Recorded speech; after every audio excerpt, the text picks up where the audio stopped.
하나님의 은혜와 기도의 응답이 있는 수요 예배 되시길 예수님의 이름으로 축복합니다.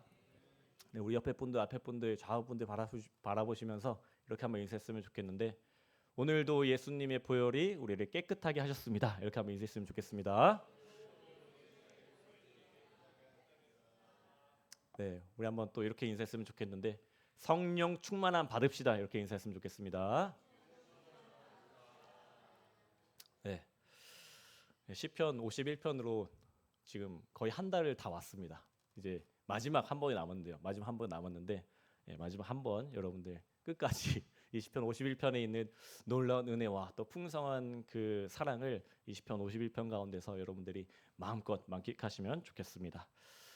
여러분들 삶에서 가장 두려운 게 무엇입니까? 뭐 돈을 잃는 거, 아니면 건강을 잃는 거, 아니면은 관계를 잃는 것입니까? 그런데 오늘 본문을 보시면은 이 다윗은 자신의 왕위를 잃는 것보다 더 두려운 게 있었습니다. 바로 죄로 인해서 하나님과의 관계가 끊어지고 성령의 임재가 떠나가는 것이었습니다. 죄는 사람을 움츠리게 만듭니다. 죄를 지은 사람이 느끼는 감정 중에 하나가 뭐냐면 거절감입니다. 거절감. 특별히 하나님으로부터의 그런 거절감이 듭니다. 죄를 짓고 나서는 바로 하나님이 나를 버리실 거야라고 하는 이 두려움에 휩싸이게 됩니다. 하나님에게 배척당하는 느낌도 듭니다. 사실 인간의 이 근본적인 두려움은 여기에서부터 이제 시작이 됩니다. 하나님께서 나를 거절할 것이라는 그 두려움입니다. 이것만큼 무섭고 큰 두려움은 없습니다. 창세기 3장에 이 아담과 하와를 보시면은 잘 알 수 있습니다. 창세기 3장 10절 말씀인데요. 우리 창세기 3장 10절 말씀을 우리 한번 같이 읽어보도록 하겠습니다. 시작. 이르시되 내가 동산에서 하나님의 소리를 듣고 내가 벗었으므로 두려워하여 숨었나이다. 네, 이제 실제로 이 두려움에 사로잡힌 이 아담과 하와는 죄를 지은 이후에 에덴 동산에서 쫓겨났습니다. 그러니까 모든 인류의 비극은 여기에서부터 이제 시작이 됩니다. 그리고 인류가 지닌 두려움의 시작도 죄에서부터 시작이 되었습니다. 이 하나님으로부터의 거절이 인간이 느끼는 가장 큰 소외감이자 허망함입니다. 그러니까 하나님으로부터 거절당한 인간은 갈 곳이 없습니다. 의지할 곳이 없습니다. 마치 벼랑 끝에 서 있는 것 같습니다. 그래서 인간은 하나님이 아닌 세상의 것을 붙들려고 합니다. 세상의 방법, 세상의 기준, 세상의 성공으로 이 벼랑 끝 인생을 벗어나려고 아둥바둥 이제 몸부림칩니다. 하지만 아무리 내가 세상적으로 성공을 했어도 하나님으로부터 외면당하기 때문에 소용이 없습니다. 하나님으로부터의 소외감은 계속적으로 우리에게 다가옵니다. 왜냐? 하나님과의 관계가 끊어졌기 때문입니다. 인간은 혼자서 아무것도 할 수 없습니다. 혼자서는 불안정합니다. 하나님을 의지해야지 인간은 살 수 있습니다. 하나님과 함께 해야지 인간은 인간다운 삶을 살아갑니다. 그러니까 죄 가운데 있으면 하나님이 나를 배척하는 것 같습니다. 그러니까 나를 거절하고 나를 쫓아내시는 것 같습니다. 그러니까 거룩하신 하나님은 더러운 우리를 받아들이기에는 무리가 있습니다. 그렇게 하나님과의 거리가 생깁니다. 이런 상황에서는 기도를 해도 소용이 없습니다. 기도가 안 됩니다. 눈을 감아보고 하나님이라고 하는 그 이름을 불러보지만 하나님이 저기 저 끝에 저 멀리 있는 것처럼 느껴집니다. 소리를 치지만은 허공에 외치는 메아리와 같습니다. 하나님에게 향하는 기도는 하나님께서 나를 받아주시고 나를 용납하시고 나를 안아주시며 나를 인정해 주시는 것을 느껴야지 우리가 하나님께 기도할 수 있습니다. 그렇지 않으면 기도가 아닙니다. 나의 외침뿐이고 감정을 다스리고 감정을 추스리는 그냥 주문일 뿐입니다. 다윗은 그 어떤 사람보다도 하나님의 마음에 합한 자였습니다. 그리고 하나님과의 관계도 친밀했습니다. 목동일 때 이제 홀로 광야에서 양을 칠 때도 하나님과 함께 했습니다. 하나님을 찬양하고 하나님께 자신의 감정과 자신의 마음과 자신의 생각을 있는 그대로 시로 만들어서 하나님에게 들려드릴 정도로 하나님과 완전 친밀한 관계였습니다. 그러니까 사울 왕에게 쫓기는 시에서도 동일했습니다. 긴박한 상황 속에서 어려운 환경 속에서도 하나님과의 관계는 놓지 않았습니다. 하나님의 임재를 그 누구보다 더욱 갈망했습니다. 하나님의 은혜를 더욱 간구했습니다. 다윗은 누구보다 당당했고 누구보다 용감했고 누구보다 총명했습니다. 이 모든 것을 가능하게 만든 분이 바로 하나님입니다. 하나님이 다윗과 함께 했기 때문입니다. 다윗이 살아왔던 삶을 돌아보면 너무나 척박했습니다. 집안에서 막내입니다. 그 대우도 받지 못했습니다. 자신의 아버지와 자신의 형들에게는 인정을 받지 못했던 존재였습니다. 그러면서 목동으로 자라왔습니다. 어디서든 인정받지 못하는 존재였습니다. 주눅들기에 너무나 쉬운 환경입니다. 그럼에도 불구하고 다윗은 자신보다 몇 배나 더 큰 골리앗을 상대할 때 전혀 기죽거나 주눅들지 않았습니다. 왜냐? 하나님과 함께함을 누렸기 때문입니다. 하나님과 함께함을 경험했기 때문입니다. 언제 어디서든 다윗이라는 존재 자체를 인정해 주시는 그 하나님을 믿었기 때문입니다. 그래서 다윗은 시편 27편 1절에 이렇게 고백합니다. 우리 시편 27편 1절 말씀을 한번 같이 읽어보도록 하겠습니다. 시작. 여호와는 나의 빛이요 나의 구원이시니 내가 누구를 두려워하리요? 여호와는 내 생명의 능력이시니 내가 누구를 무서워하리요? 아멘. 다윗은 그 누구도 두려워하지 않았습니다. 무서워하지도 않았고 오히려 하나님의 이름으로 당당하고 자신감이 넘쳤습니다. 하지만 다윗은 지금 현재 불안해하고 있습니다. 시편 51편 11절에 이렇게 고백을 합니다. 우리 시편 51편 11절 말씀 다시 한번 같이 읽어보도록 하겠습니다. 시작. 나를 주 앞에서 쫓아내지 마시며 주의 성령을 내게서 거두지 마소서. 여러분들 11절을 눈으로 다시 한번 보십시오. 눈으로 보시면은 나를 주 앞에서 쫓아내지 마시며라는 단어가 있습니다. 쫓아내지 마시며. 그러니까 이 단어를 자세하게 보면요. 던지다, 내어 버리다라는 그 의미가 있습니다. 그러니까 다시 정리해서 이야기하자면 주의 얼굴 앞에서 주의 목전 앞에서 나를 던져버리지 마시옵소서. 나를 내어 던지지 마시옵소서라고 다윗은 고백하고 있습니다. 그러니까 다윗은 하나님의 얼굴 앞에서 자신의 존재 자체를 그냥 저 멀리 내어 던지지 말라고 지금 부르짖고 있습니다. 다윗은 왜 하나님 앞에 자신을 내어 던지지 말라고 간구할까요? 이유가 무엇일까요? 죄 때문입니다. 죄가 다윗을 이렇게 만들었습니다. 그러니까 죄로 인해 하나님께 용납되지 못할 것이라는 그 두려움이 다윗을 사로잡았습니다. 오늘날 많은 사람들이 두려움과 불안과 또 염려와 걱정 또 여러 가지 심리적으로 느끼는 압박감이 상당합니다. 그러니까 시대가 흐르면 흐를수록 더 많아지고 있습니다. 많은 사람들이 정신적으로 힘겨워하고 있습니다. 그리고 정서적으로도 불안해하고 있습니다. 오늘날 문명은 너무나 발전했습니다. 더 좋아졌습니다. 살기 너무 편해졌습니다. 요즘에는 손가락 하나면은 모든 것이 해결되는 시대입니다. 하지만 왜 이렇게 계속해서 심리적으로나 정서적으로나 마음적으로 불안해하고 두려워하는 사람들이 많아진 걸까요? 이유는 명확합니다. 하나님과의 관계가 단절되었기 때문입니다. 하나님과의 관계가 끊어지고 단절이 되면 이 다윗처럼 불안해하고 두려워하고 걱정이 많아집니다. 친밀한 관계가 핵심입니다. 그 누구보다도 하나님과 친밀했던 사람이었습니다. 하지만 다윗은 죄를 지은 이후에는 더 이상 하나님 앞에 설 수 없었습니다. 몇 년 전에 이제 우리나라에서 경주와 이제 포항에 큰 지진이 일어났습니다. 그러니까 우리나라는 어떻게 보면 비교적으로 좀 지진에 대해서 좀 경계심이나 그런 부분들 좀 적었던 나라였는데 갑자기 경주와 포항에서 큰 지진이 일어나가지고 많은 피해가 발생했습니다. 그러니까 우리나라뿐만이 아닙니다. 세계 각국에 큰 지진이 발생하면서 많은 피해가 일어났습니다. 그러니까 지진 때문에 많은 사람들이 불안해합니다. 땅이 흔들리는 것은 두려운 일입니다. 왜냐하면 우리는 땅을 디디면서 살아가는 존재이기 때문입니다. 땅이 흔들린다는 것은 마치 땅이 나를 토해내는 것 같은 그런 느낌도 받습니다. 그래서 현대 과학으로 언제, 어디서, 어떤 규모로 어떤 지진이 일어나는지 관측합니다. 땅 밑에 깊숙한 일을 파악하려고 합니다. 하지만 정확하게는 파악할 수 없습니다. 이게 현실입니다. 그런데 하나님과의 관계가 흔들리는 것은 지진과 비교할 수 없을 정도로 존재론적인 불안과 걱정을 가져옵니다. 땅이 흔들리지 않아도 불안해합니다. 두렵습니다. 돈을 많이 벌어도 염려가 생깁니다. 세상의 권력과 세상의 권위를 가지고 있어도 걱정이 많습니다. 다윗도 이스라엘 나라의 왕이었습니다. 부족할 게 없었습니다. 늘 전쟁에서 승리했습니다. 하지만 그 다윗 왕도 죄로 인해서 불안감을 느끼게 되었습니다.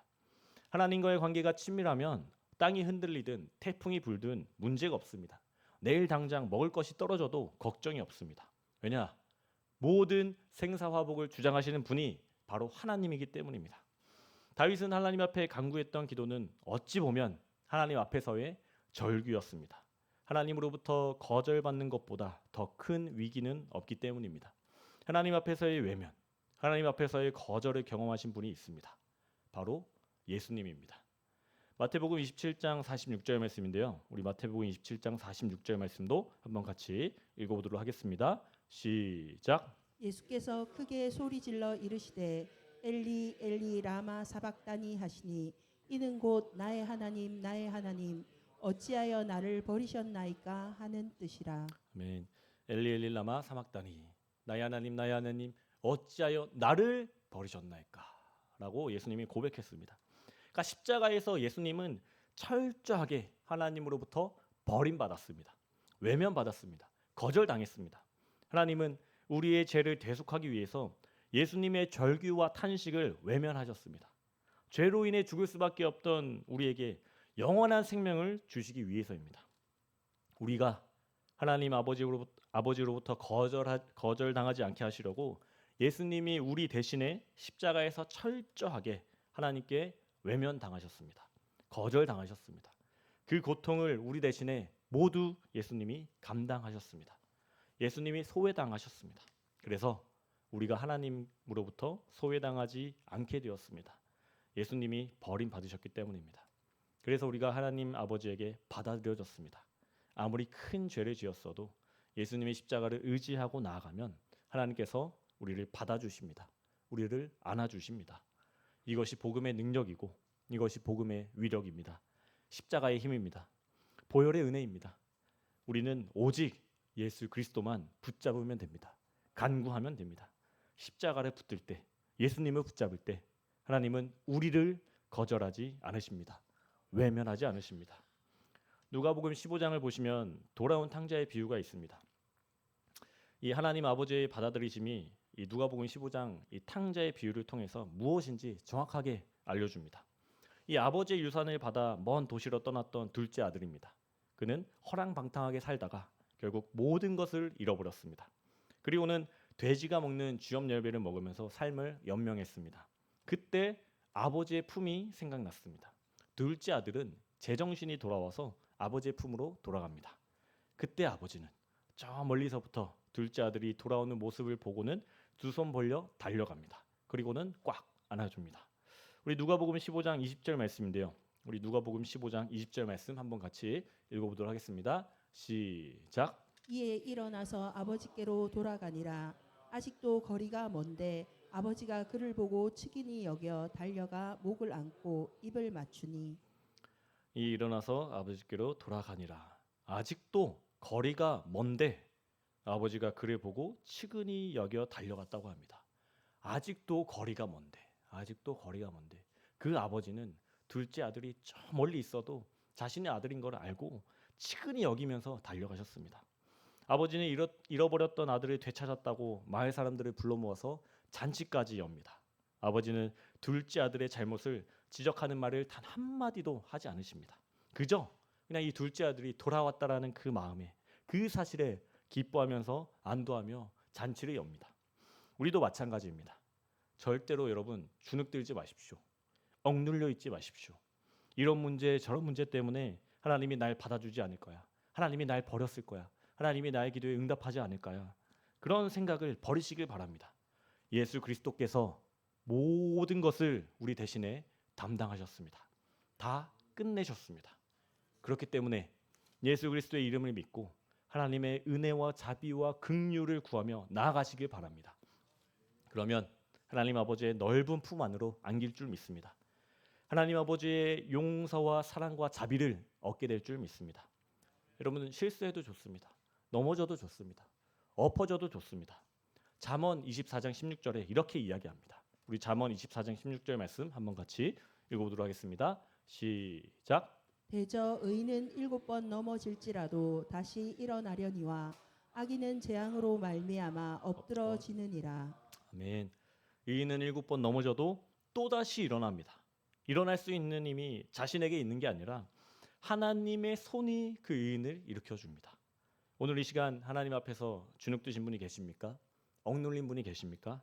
하나님께서 나를 받아주지 않을 거라는 그 두려움에 사로잡힌 분이 계십니까? 예수님의 보혈은 어떠한 죄도 덮는 능력이 있습니다. 돌아온 탕자처럼 하나님의 품으로 돌아가기만 하면 하나님 아버지께서 우리를 얼싸안고 기뻐하십니다.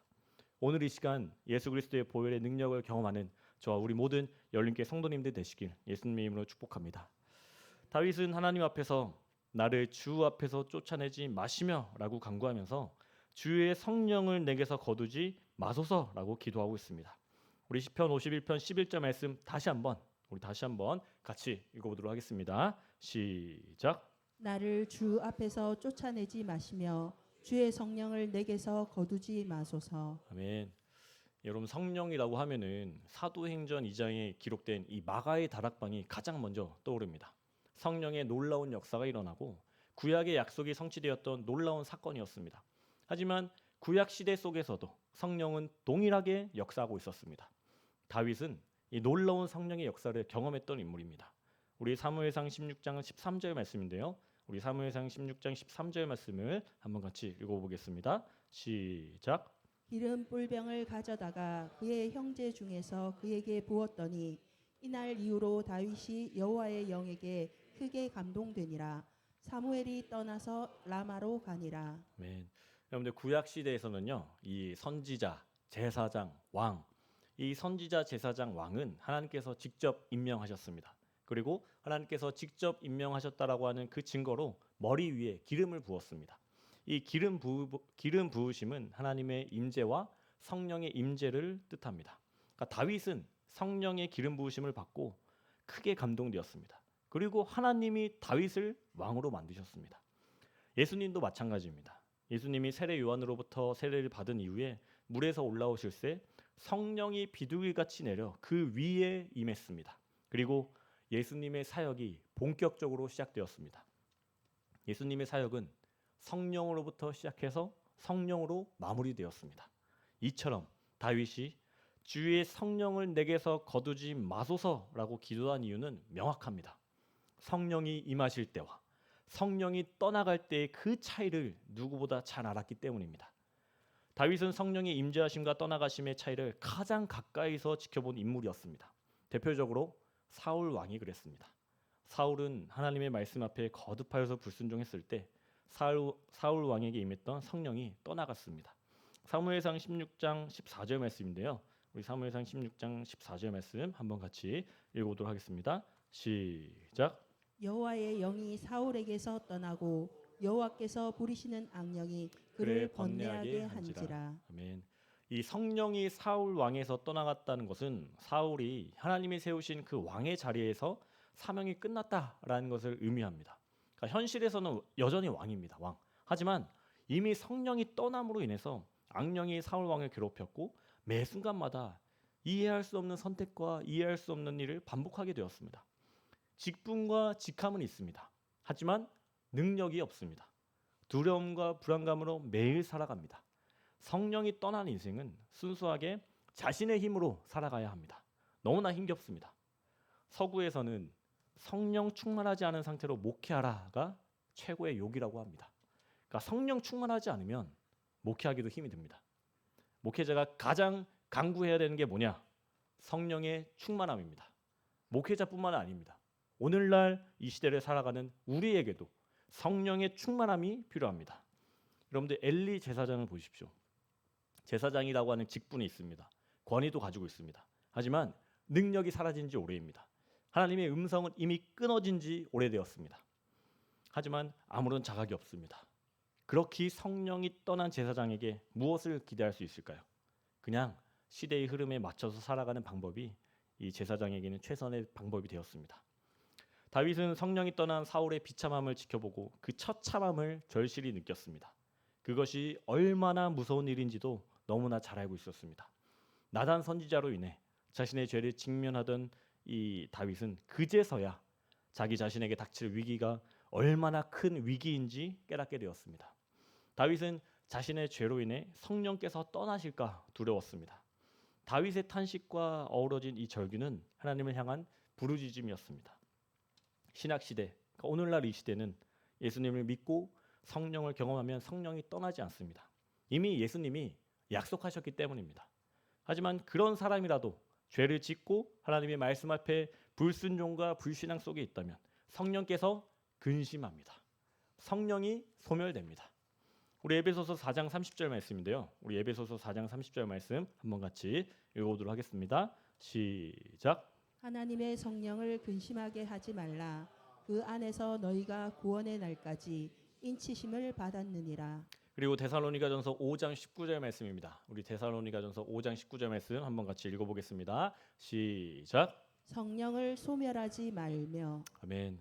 여러분들 성령을 소멸하지 말라고 이야기합니다. 이처럼 성령이 근심하고 성령이 소멸한다라는 것은 성령님께서 우리 안에 계시지만 성령이 계시지 않는 것과 같은 그 상태의 삶을 살아가는 게 바로 그런 삶을 의미하고 있습니다. 우리의 죄, 더러운 마음, 불순종과 불신앙으로 인해 성령께서 우리 안에서 적극적으로 활동하지 않는 것을 의미합니다. 성령은 하나님의 영입니다. 거룩합니다. 그렇기 때문에 죄와는 함께할 수 없습니다. 우리가 죄 가운데 있으면 성령으로부터 멀어집니다. 영적으로 민감해야 하는데 영적인 민감함이 무뎌집니다. 성령은 거룩한 영입니다. 거룩의 영입니다. 그러므로 죄를 지은 사람과 함께 어떤 것도 할 수 없습니다.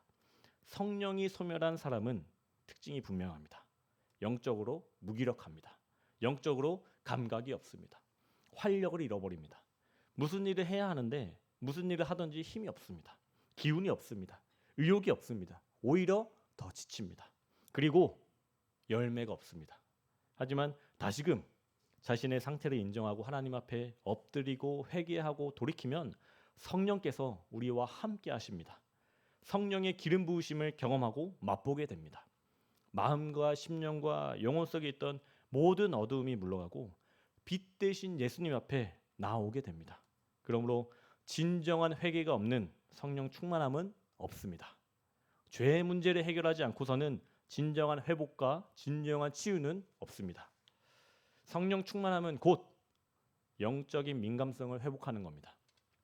우리는 늘 죄를 짓고 살아갑니다. 그리고 죄로 인해 더러워집니다. 죄를 지었지만 죄를 짓지 않은 척하면서 살아갑니다. 이사야 64장 6절은 이렇게 이야기합니다. 우리 이사야 64장 6절 말씀인데요. 우리 한번 같이 읽어보도록 하겠습니다. 시작.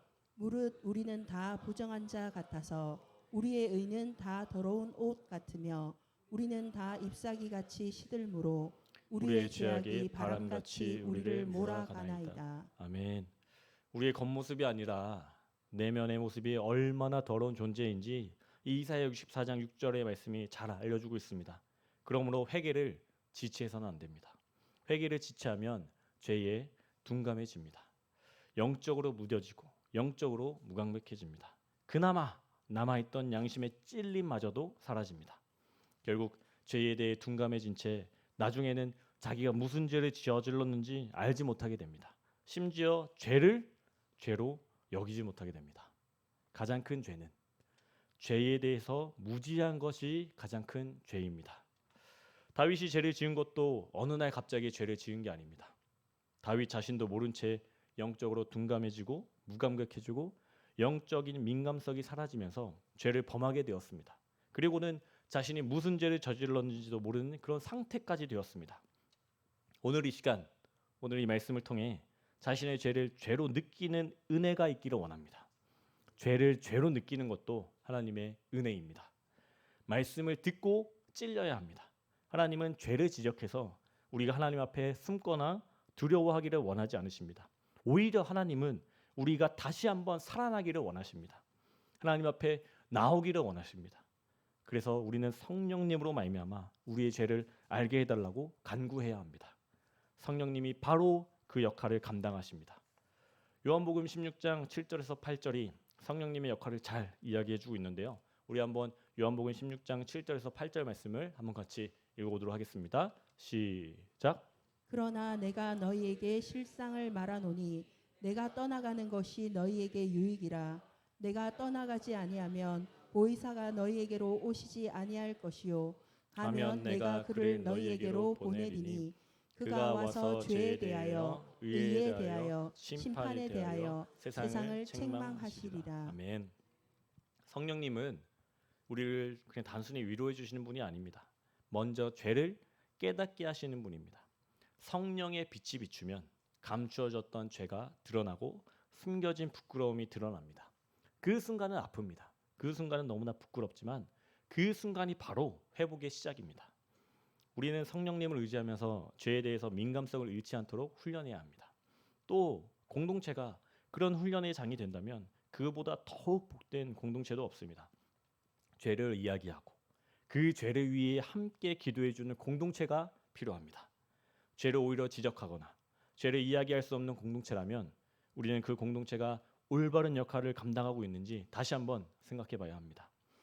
공동체가 영적으로 깨어 있다면, 성령으로 충만해 있다면 거기에 속한 사람들이 죄를 지었을 때 그것을 지적하고 속히 돌아올 수 있도록 함께 기도하고 품게 됩니다. 영적으로 살아있는 공동체는 죄에 대해서 민감할 수밖에 없습니다. 요즘 교회는 없는 것이 없을 만큼 정말 풍족합니다. 우리 교회만 봐도 너무나 풍족합니다. 또 예산도 많이 있습니다. 좋은 프로그램도 많이 있습니다. 맛있는 커피를 마실 수 있는 카페와 또 식당도 있습니다. 요즘 교회들을 보면은 갖출 건 다 갖추었습니다. 하지만 초대교회를 보십시오. 초대교회를 보시면 아무것도 없었습니다. 하지만 초대교회에는 있으나 오늘날 교회에는 없는 한 가지가 있습니다. 바로 영성입니다. 영적인 힘입니다. 영적인 능력입니다. 성령의 기름 부으심입니다. 초대교회 성도들은 모이기에 힘썼습니다. 모일 때마다 기도하기에 힘썼습니다. 서로 자기의 소유를 나누면서 사랑했습니다. 이 모든 것은 성령의 기름 부으심이 없으면 이루어질 수 없는 일이었습니다. 마귀가 하는 일은 한 가지입니다. 하나님의 자녀들을 잠들게 하는 겁니다. 교회를 잠들게 하는 겁니다. 영적으로 잠들면 죄를 먹고 죄를 마시고 죄를 죄로 여기지 않게 됩니다. 죄의 노예가 되고 마귀의 속박 가운데 살아가게 됩니다. 그러므로 늘 성령의 충만함을 간구해야 합니다. 성령으로만 끝까지 싸울 수 있습니다. 온전히 회개함으로 성령의 기름 부으심을 간구하시고 성령의 충만함을 받으시길 바랍니다. 성령의 임재로 늘 공동체가 깨어 있기를 간구하시길 바랍니다. 영적인 힘, 영적인 권능을 가지시길 바랍니다. 죄에 대해서 민감하게 깨어 있는 저와 여러분들 되기를 예수님의 이름으로 소망합니다. 오늘 말씀 정리하겠습니다. 다윗은 왕위를 잃는 것보다 성령을 잃는 것을 더 두려워했습니다. 오늘 우리가 가지고 있는 두려움이 무엇입니까? 환경입니까? 관계입니까? 아니면 성령을 읽는 것입니까? 우리는 우리의 죄의 문제를 해결해야 합니다. 좋은 게 아닙니다. 죄를 덮는 것이 마냥 좋은 일이 아닙니다. 죄를 지으면 오히려 하나님 앞에 두려움을 가집니다. 무섭습니다. 불안감이 생깁니다. 죄의 문제를 해결하기 위해 하나님 앞으로 나아가야 합니다. 성령의 능력을 간구해야 합니다. 능력을 아무리 구해도 죄를 해결하지 않으면 하나님께서 능력을 주시지 않습니다. 죄의 문제를 해결하지 않고 성령의 능력이 임하면 큰일 납니다. 죄를 위해 그 능력을 씁니다. 그러면 모두가 다 죽습니다. 오늘 다윗이 하나님 앞에 부르짖고 절규했던 고백이 우리의 고백이 되어지길 바랍니다. 나를 주 앞에서 쫓아내지 마시며 주의 성령을 내게서 거두지 마소서. 우리 안에 이 고백이 회복될 때 반드시 하나님이 도와주시고 살려주실 줄 믿습니다. 오늘 예배 마치고 집으로 돌아가셔서 여러분 안에 계신 성령님에게 솔직한 고백을 올려드리길 바랍니다. 1분이라도 좋습니다. 여러분들의 잘못, 또 죄, 내 마음의 상태들 모든 것을 솔직하게 고백하십시오. 그리고 성령님을 의식하시면서 성령님 지금도 나와 함께 하시는 줄 믿습니다 라는 이 고백을 통해 하루를 마무리하시길 바랍니다. 이것이 성령을 의식하는 삶을 살아가는 첫걸음입니다.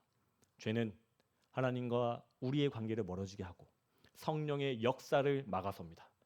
그러나 하나님은 우리를 멀리 하시기 위해서가 아니라 다시 품으시기 위해서 우리를 기다리고 계십니다. 예수님께서 십자가에서 하나님께 우리 대신에 버림받으신 이유는 우리가 하나님에게 다시 받아들여지기 하시기 위함입니다. 내 안에 있는 죄를 덮지 마십시오. 내 스스로 죄를 덮을 수 없습니다. 손바닥으로 하늘을 가리지 마십시오. 내 안에 있는 죄를 성령 앞에서 드러내고 회개하면서 다시금 성령의 충만함을 간구하십시오. 성령께서 우리의 죄를 비추시고 다시 하나님의 임재와 구원의 기쁨을 회복시켜 주실 겁니다. 그래서 우리의 삶이 하나님과 친밀한 가운데 담대하게 서게 될 것입니다. 하나님은 회개하고 돌아오는 우리를 절대 거절하지 않으십니다. 오늘 이 시간 나를 주 앞에서 쫓아내지 마시며 주의 성령을 내게서 거두지 마소서라고 하는 이 간절한 외침이 우리의 평생의 기도와 간구가 되기를 예수 그리스도 이름으로 축복하고 소망합니다. 우리 함께 찬양하며 기도하며 결단하며 나아가기 원합니다. 우리 오늘 이 시간 예수님 앞에 나아가기 원합니다.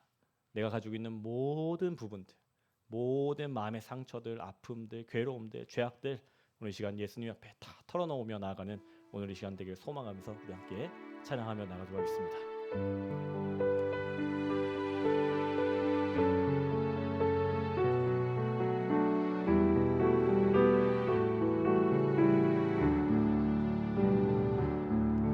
너 예수께 조용히 나가 내 모든 짐 내려놓고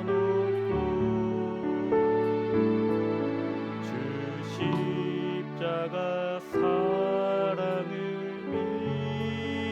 믿어 죄 사함을 너 받으라. 주 예수께 조용히 나가 내 마음을 쏟아놓으라. 늘은 미리 보시는 주님 그 은혜를 우리 1절로 고백합니다. 너 예수께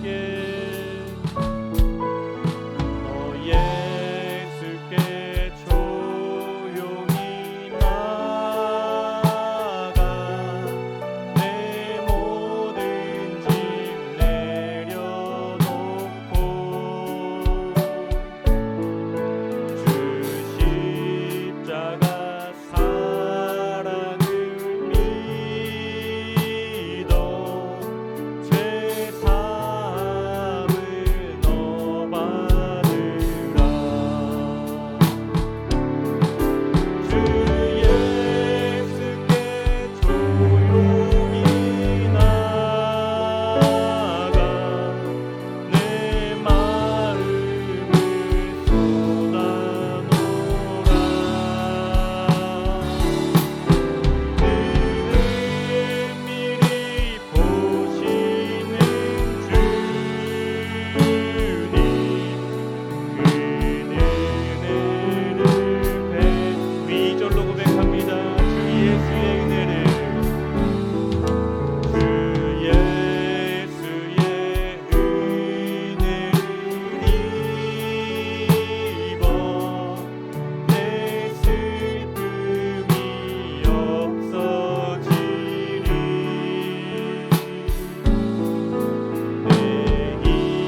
다시 한번 고백합니다. 오늘 이 시간 예수님 앞에 조용히 나가길 소망합니다. 너 예수께 조용히 나가 내 모든 짐 내려놓고 주 십자가 사랑을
내 마음을 쏟아놓으라.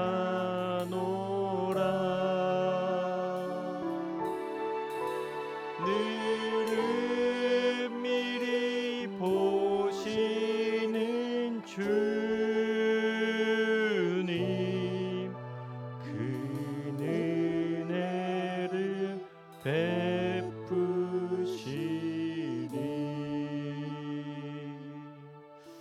오늘 이 시간 예수님에게 다 나아가기 원합니다. 조용히 나아가기 원합니다. 모든 것을 들고 나아가기 원합니다.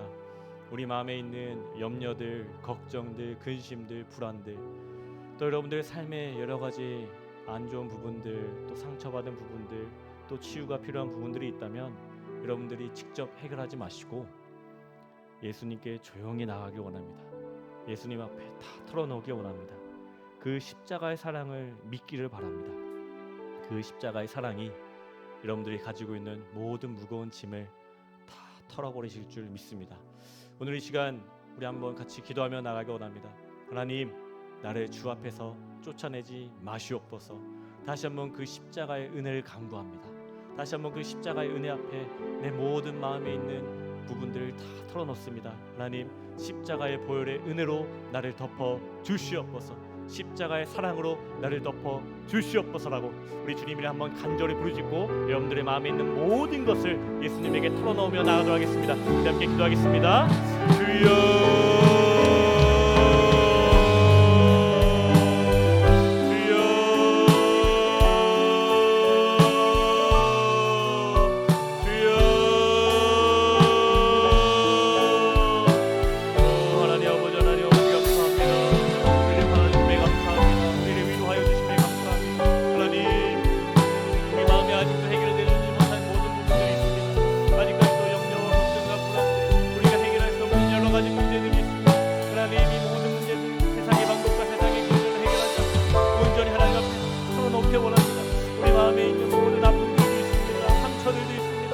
하나님, 모든 부분들 하나님 위로하여 주시옵소서. 십자가의 그 보혈로 만져주시옵소서. 십자가의 그 은혜로 만져주시옵소서. 십자가의 그 사랑으로 덮어주시옵소서. 다시 한번 하나님께 나아가기 원합니다. 하나님 앞에 나아가기 원합니다.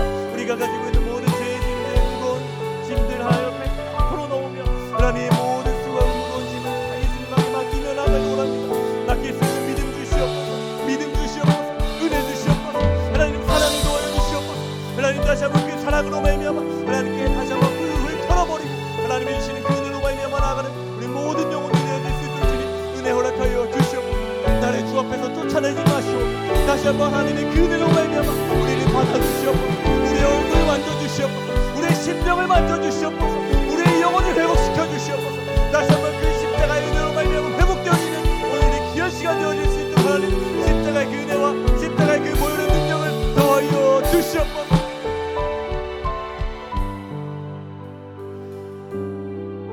공동체를 위해서 함께 기도하며 나가기 원합니다. 우리의 가정과 우리의 직장과 또 여러분들의 삶에 있는 모든 공동체와 또 우리 교회를 위해 함께 기도하며 나가기 원합니다. 하나님, 우리 공동체가 날마다 성령으로 충만한 공동체 되게 하여 주시옵소서. 성령으로 죄를 민감하게 반응하는 공동체 되게 하여 주시옵소서. 죄를 지적하거나 죄를 그냥 덮어버리거나 좋은 게 좋은 거라고 생각하는 그런 공동체가 아니라, 하나님, 죄에 대해서 민감해서 그 죄를 품고 함께 기도하고 함께 하나님 앞에 털어놓을 수 있는 그런 하나님이 귀하게 생각하시는 공동체 되게 하여 주시옵소서. 우리의 가정 되게 하여 주시옵소서. 우리의 직장 되게 하여 주시옵소서. 우리의 열린교회 되게 하여 주시옵소서. 성령 충만함으로 날마다 하나님의 그 민감함을, 영적으로 민감함을 회복하는 우리 귀한 공동체 되게 해달라고 우리 주님이라 한번 간절 부르짖고 우리 함께 기도하며 나가도록 하겠습니다. 우리 함께 기도하겠습니다. 주여,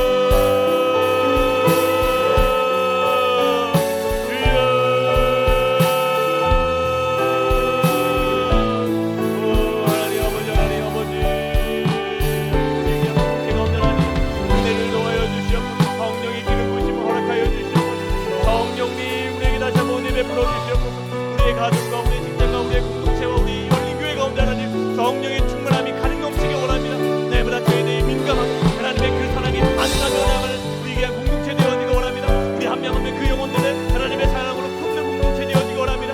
죄로 말미암아 함께 죄를 위해 탄식하고 탐복하며 하나님의 배 엎드리며 나가는 우리 귀한 공동체 되어지기 원합니다. 하나님, 죄에 대해서 탄식하는 우리들 되게 하여 주시옵소서. 죄로 인하여 날마다 하나님 그 영혼들을 위해 기도하며 나아가는 공동체 되게 하여 주시옵소서. 우리 공동체가 다시 한번 성령 충만함으로 회복해지는 그런 귀한 공동체와 우리 가정과 직장 되게 하여 주시옵소서. 내보다 죄로 민감해지고 내보다 죄 앞에 하나님 앞에 털어놓으며 나갈 수 있는 그런 진정한 공동체 되어질 수 있도록 주님 은혜를 허락하여 주시옵소서. 우리 마지막으로 우리 내일부터 시작하는 우리 중고등부와 우리 청년부 여름 사역을 위해 함께 기도해 주십시오. 여름 수련회 가운데 하나님 성령 충만함 허락하여 주시옵소서. 죄를 알게 하여 주시옵소서. 그 죄로 처절하고 처참한 존재라는 게 우리라는 것을 깨닫게 하여 주시옵소서. 그리하여 중고등부 청년부 수련회에 참여하는 우리 모든 다음 세대 그 영혼들이 그 여름 사역 가운데 하나님을 만나게 하여 주시옵소서. 예수 그리스도의 그 보혈의 은혜를 경험하게 하여 주시옵소서. 온전히 회개함으로 하나님 앞에 온전히 나아가는 그런 귀한 믿음의 영혼들 되게 하여 주시옵소서라고 우리 중고등부와 청년부 여름 사역을 위해서 우리 마지막으로 주님을 한번 간절히 부르짖고 우리 함께 기도하며 나가도록 하겠습니다. 우리 함께 기도하겠습니다. 주여,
사랑하는 하나님 아버지 감사합니다. 오늘도 우리를 이 예배의 자리, 또 회개의 자리, 또 기도의 자리, 또 찬양의 자리, 간구의 자리로 우리를 불러주심에 감사합니다. 하나님, 우리의 민낯을 깨닫게 하여 주시옵소서. 우리의 추악함과 우리의 처절함과 우리의 절망스러운 모습들을 하나님 알게 하여 주시옵소서. 그리하여 우리 안에 있는 모든 상처들, 아픔들, 괴로움들, 또 모든 염려와 불안과 두려움들 하나님 더 이상 감추지 않고 더 이상 쌓아두지 않고 온전히 예수 그리스도에게 맡기는 우리들 되게 하여 주시옵소서. 예수님의 그 십자가의 보혈의 은혜를 경험하기 원합니다. 예수님의 십자가의 그 사랑을 매일 느끼길 원합니다. 하나님, 우리를 주의 얼굴로 내어 던지지 말아 주시고 늘 십자가의 그 은혜로 말미암아 우리를 받아 주시옵소서. 우리 한 명 한 명 귀한 믿음의 영혼들이 하나님의 그 귀한 자녀로서 다시 한번 그 십자가의 보혈을 의지할 때 하나님이 장하다, 귀하다, 잘 돌아왔다 그렇게 칭찬해 주시는 귀한 믿음의 영혼들, 믿음의 백성들이 되어질 수 있도록 주님 은혜 위 은혜를 허락하여 주시옵소서. 우리에게 날마다 필요한 게 세상의 돈과 명예와 물질과 권력이 아니라 성령의 충만함인 줄 믿습니다. 이 세상 가운데 방법과 기준은 다 배설물로 여기고 오직 하나님이 위에서부터 부어주시는 성령의 충만함을 매일 간구하며 나가고 간절히 원하며 나아가는 우리 모든 믿음의 영혼들 하나님 자녀들이 되어질 수 있도록 주님 은혜 위 은혜를 허락하여 주시옵소서. 그래요 늘 하나님과 친밀하고 그래요 늘 하나님과 돈독한 이 모든 여러분께 성도님들이 되어질 수 있도록 하나님께서 은혜를 베풀어 주시옵소서. 감사합니다. 예수 그리스도 이름으로 기도드립니다. 아멘. 네, 우리 주기도문으로 오늘 예배 마치도록 하겠습니다. 하늘에 계신 우리 아버지, 아버지의 이름을 거룩하게 하시며 아버지의 나라가 오게 하시며 아버지의 뜻이 하늘에서와 같이 땅에서도 이루어지게 하소서. 오늘 우리에게 일용할 양식을 주시고 우리가 우리에게 잘못한 사람을 용서하여 준 것 같이 우리 죄를 용서하여 주시고 우리를 시험에 빠지지 않게 하시고 악에서 구하소서. 나라와 권능과 영광이 영원히 아버지의 것입니다. 아멘.